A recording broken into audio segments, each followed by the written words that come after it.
Čína je treťou veľkou cenou aktuálneho ročníka majstrovstiev sveta Formuly 1. Pirelli na okruh v Šanghaji privezie strednú zmes P0 White a prvýkrát v sezóne mäkkej gumy P0 Yellow. Aj táto zmes je mäkšia ako je predchodca v sezóne 2012. Táto kombinácia je zároveň rovnaká ako v minulom roku a slúži k tomu, aby pokryla všetky vrtochy počasia, ktoré sa v tejto časti roku môžu v Šanghaji objaviť.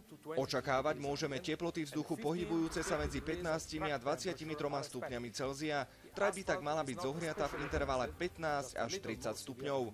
Povrch trate tu nie je príliš drsný, je iba o niečo náročnejší ako asfalt v Melbourne. Charakter okruhu ako taký však kladie na pneumatiky veľké nároky.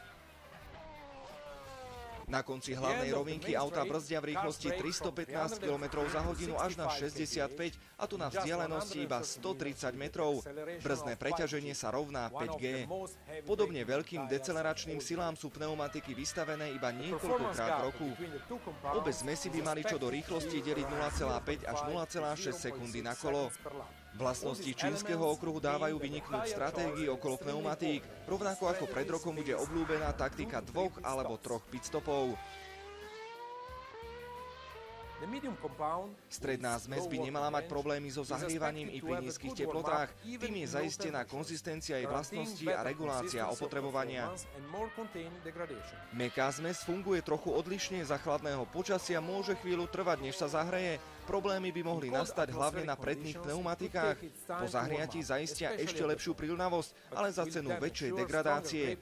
Použiteľné by mali byť po dobu 16 až 18 kôl.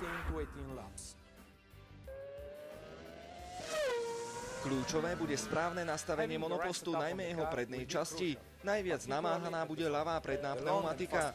Dlhé a rýchle zákruty na trati v Šanghaji pôsobia na prednú pneumatiku veľkou silou a tak je dôležité, aby nebola opotrebovaná príliš rýchlo.